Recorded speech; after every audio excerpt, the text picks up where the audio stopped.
Hi everybody, this is Ellman, the Blue Collar Investor, with today's covered call writing question of the day. Today's question comes from Steve from Humble, Texas.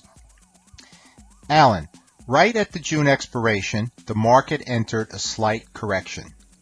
The IBD Big Picture changed to market in correction. IBD says buying in a correction is risky. So what should we do?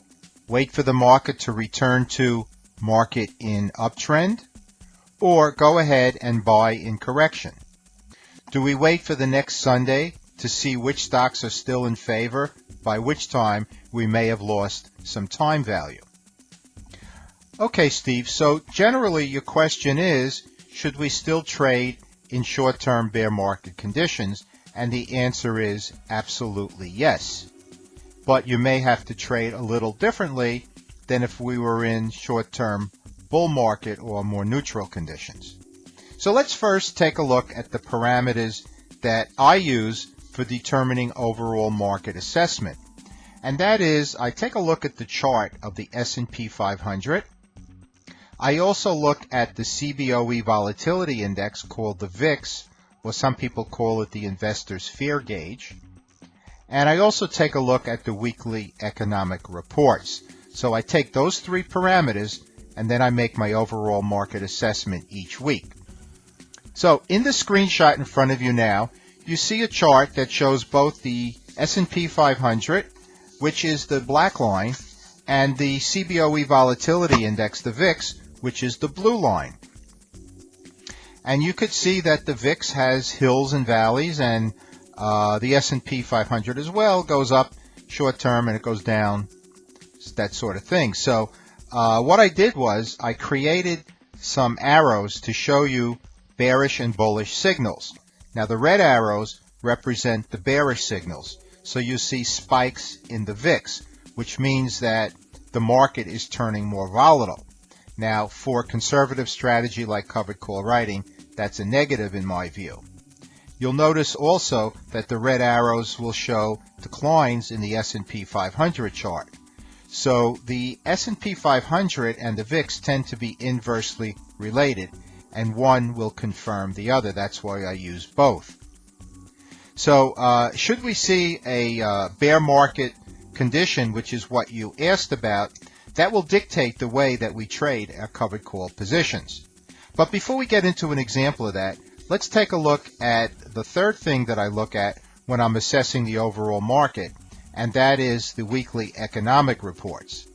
So in the screenshot right now, you could see the very end of my weekly blog articles, a section I call market tone, or another way to say that would be market assessment.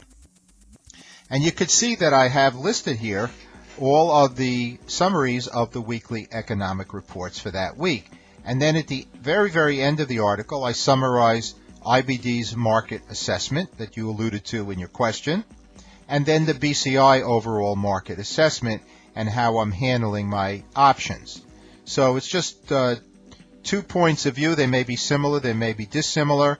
You may have your own way of evaluating the overall market, but in either case, you can actually get this information by subscribing to my newsletter, which is on the blog link of the website. You could subscribe on the right-hand side, and you'll get this assessment every week in conjunction with my weekly blog article.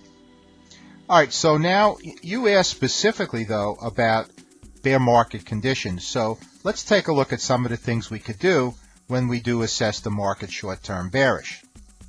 And by far the most important, head and shoulders above the others, is the use of the in-the-money strike. Now, the advantage of the in-the-money strike is that it will allow you to generate your 1 month return, which you have to set your goal. Mine is 2 to 4% a month, and also have an insurance policy on that profit. So you will get downside protection of the option time value.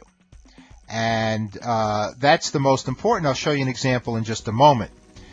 There are other ways we can handle these situations. One is to use low beta stocks, and those are stocks that historically have low volatility, and should the market go down, those stocks will tend to go down less than others.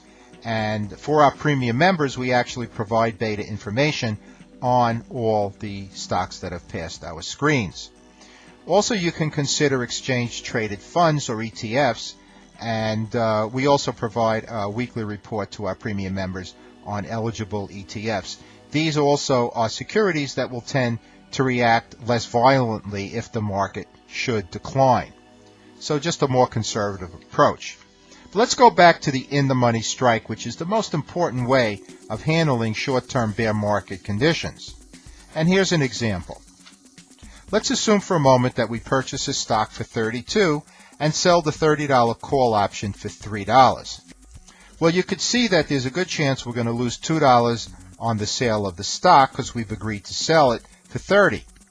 So therefore, we can't count the $3 option premium as profit. We must deduct that $2 first to give a fair assessment. Otherwise, we'd be exaggerating our profit. So the profit really is 3 minus 2, or $1 per contract, per share rather, $100 per contract. And what we use the $2 for to buy down our cost basis. So the formula is 3 minus 2 divided by 32 minus 2, or 1 divided by 30, and that represents a 3.3% 1-month profit.